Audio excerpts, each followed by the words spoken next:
क्योंकि पैसा उद्देश्य था। अब लोगों के दिमाग में आज से 20 वर्ष पहले जब मैं पश्चिम में आया था तब यहाँ के लोगों की सोचने की गति अलग थी, अब सोचने की गति अलग हो गई है। अब अलग इसलिए हो गई कि अब सोच रहे हैं, पहले 20 वर्ष पहले तो उनके बच्चे छोटे छोटे थे, बहुतों के बच्चे थे भी नहीं, थे तो छोटे छोटे थे।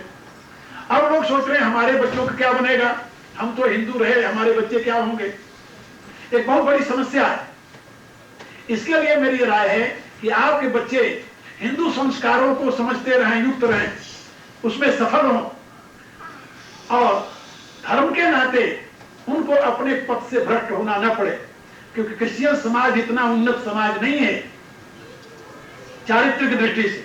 आप लोग यहाँ देख रहे हो, यहाँ न तो परिवार है और न तो समाज है।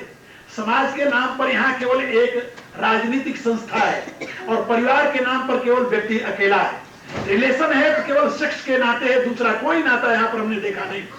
हमें 20 वर्ष हो गया इन देशों में घूमते, और मैं बहुत गहराई से देखा हूं, इनके अंदर रह कर देखा। आप लोगों को मालूम है, हजारों मेरे शिष्य हैं अमेरिका और यूरोप के देशों में, और उनके जीवन को बड़े अंदर से मैंने देखा है कि उनके यहाँ फैमिली नाम की कोई चीज नहीं, परिवार नाम की कोई चीज नहीं है, और न तो समाज नाम की कोई व्यवस्था है।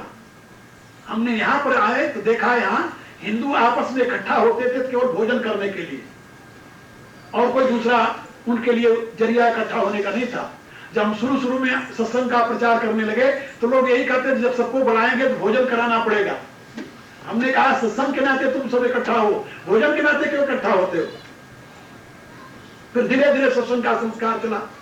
हमारे कांता जी आई तो इन्होंने पहले घर घर में सत्संग शुरू किया, रामायण का खंड पाठ शुरू किया। आज से 17 वर्ष पहले की बात बता रहा, आप लोगों को मालूम है उस घटना को। यहाँ ही नहीं, ये पूरे अमेरिका और यूरोप की बात मैं बता रहा हूँ। जहां हम गए यही देखा, इंडियन लोग इकट्ठा होते थे, भोजन के लिए इकट्ठा हो रहे हैं पार्टी के नाम पर। अब सत्संग के नाते इकट्ठा होने लगे हैं लोग। उसके बाद में मंदिरों की यानी संख्या शुरू हो गई, क्योंकि लोगों को यह हुआ कि हम धर्म के नाते इकट्ठा हो। हमारे संस्कारों में था कि हम धर्म के नाते इकट्ठा हो, वहां पर यह संस्कार नहीं है। तो मैं आप लोगों को बता रहा था कि यदि आपके धर्म से यहाँ वालों का जीवन उन्नत होता तो मैं आपको जरूर सलाह देता कि उनका अनुकरण कीजिए। आप जरूर देता, क्योंकि हम तो फिलोसफर हैं, हम कोई यानी ऑर्थोडॉक्स नहीं है, हम तो फिलोसफर हैं। हम तो हर एक बात विज्ञान की दृष्टि से देखते हैं, समझाते हैं। लेकिन हमें यहाँ के विश्वास में, यहाँ के धर्म में, यहाँ के जीवन पद्धति में कहीं भी तो कुछ विशिष्ट नहीं मिला है। पॉलिटिकल सेटअप के सिवा और यहाँ कोई समाज है ही नहीं, और वो भी बिखरने के लिए तैयार हैं। आप लोग देख रहे हो, अभी मैं कल बात कर रहा था कि चर्च के विषय में कहते हैं, गुरुजी आप जरा 26 तारीख तक देख लो, ये सब होने वाली है। मैं बड़ा है मानो भाई, 26 तारीख क्या होने वाला है। कहते हैं ये शायद ये देश बिखर जाएगा, ये बचा रहेगा।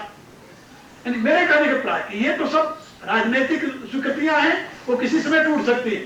लेकिन भारत का इतना दृढ़ समाज है कि हजारों वर्ष से लोग कोशिश कर रहे हैं उसको तोड़ने के लिए, अब तक नहीं टूट सका। आप जरा सोचिए, 10 वर्ष से पंजाब में कोशिश हो रही हिंदू और सिख को लड़ाने की, लेकिन आपस में कभी नहीं लड़े, कभी नहीं, एक दिन भी नहीं लड़े। और लड़े कहां? बाहर, पंजाब से बाहर, और वो भी हिंदू सिख नहीं लड़े। आप लोगों को शायद वो कहानी मालूम नहीं है, जिस समय इंदिरा गांधी मारी गई थी उसमें दिल्ली में सिखों को किसने मारा, आप लोग नहीं जानते इस कहानी को, और किसने मरवाया ये भी आप लोग नहीं जानते। तो बहुत दुखद घटना है। खैर, आज यहाँ बताने की उसकी जरूरत नहीं है, ये तो मैं आपको संकेत कर रहा हूं, क्योंकि हमारे इतना दृढ़ संस्कार है, हमारी आत्मीयता और प्रियता की, हमारे पारिवारिक संबंध इतने दृढ़ हैं कि हम उसमें से अलग हो ही नहीं सकते। थोड़े दिन के लिए भले हम इधर उधर हो जाए, तो ये हमारे यहाँ समाज है, हमारे यहाँ परिवार है, हमारे यहाँ व्यक्ति अकेला नहीं है। और व्यक्ति यदि अकेला न हो तो हर एक प्रकार के दुख सुख को सह सकता है। आपके दुख में यदि 4 आपके दोस्त आ जाएं भागीदार बनने के लिए, आपका दुख आधा हो जाएगा। और यदि आप अपने दुख के लिए अकेले हो जाएं तो आत्महत्या के सिवा आपके पास दूसरा रास्ता नहीं होगा। या तो पागल खाना आपके लिए होगा, या तो मृत्यु का स्थान, तीसरा कोई स्थान नहीं। अभी मैं कह रहा था एक दिन कि यूपी में 14 करोड़ लोग रहते हैं। एक यूपी प्रांत है भारत में, 14 करोड़ की आबादी है, 14 करोड़। आश्चर्य की बात नहीं बता रहा हूं, 90 करोड़ की आबादी में 14 करोड़ केवल यूपी में लोग रहते हैं। और 14 करोड़ की आबादी वाले प्रांत में केवल 2 पागल खाने, एक बरेली में, एक आगरा में, और वो भी भरे नहीं होते। क्या समझे? 14 करोड़ की आबादी में 2 पागल खाने हैं। और ये जो देश है, ये जहां आप बैठे हो, 2.5 करोड़ की आबादी है। कितने पागल खाने हैं आप लोग जरा पता लगाओ। और अमेरिका को देखिए, इससे भी डबल है। मेरे कहने का कारण क्या जानते हो? जब मनुष्य एकाकी होता है तो उसके विक्षिप्तता के सिवा कुछ है नहीं। आप लोगों को तो मालूम, यहाँ मेरे शिष्य कई बैठे हैं जिनको यहाँ की सरकार यानी केवल लोगों से बातचीत करने की ट्रेनिंग देती, केवल सुनते रहो, अपने बल की बात कर दे, क्योंकि उसका कोई सुनने वाला नहीं है। और भारत में आप अपने पड़ोसी को बैठकर बगल में सारी बात सुना दो, तो बड़े प्राण से सुनेगा भी और आपको सांत्वना भी देगा, रास्ता भी समझाएगा। भले कल उसकी ये पोजीशन हो जाए तो आपको वो अपनी बात करो, आप उसको समझाओ। ये जो भारत की संस्कृति है, भारत की सभ्यता है, भारत में आत्मीयता और प्रियता के जो संबंध है, वो दुनिया में हमें कहीं नहीं मिले।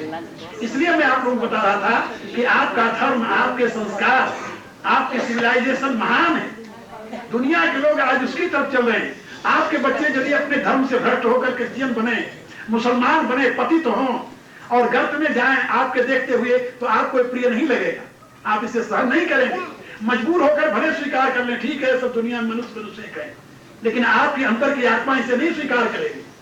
और मैं समझता हूं कि धर्म के नाते, धर्म की अज्ञानता के नाते उनके लिए ये दुर्भाग्य के दिन न आए। इसलिए मैं कोशिश कर रहा हूं कि यहाँ एक ऐसा सेंटर बनाया जाए जहां बच्चों को धर्म की शिक्षा दी जाए, उनकी भाषा में, जो भाषा समझते। मैं भाषा का आग्रह नहीं करता, कोई भी भाषा में, ये नहीं कि हिंदी होगी तो हिंदू होंगे, ऐसे कोई जरूरी नहीं है।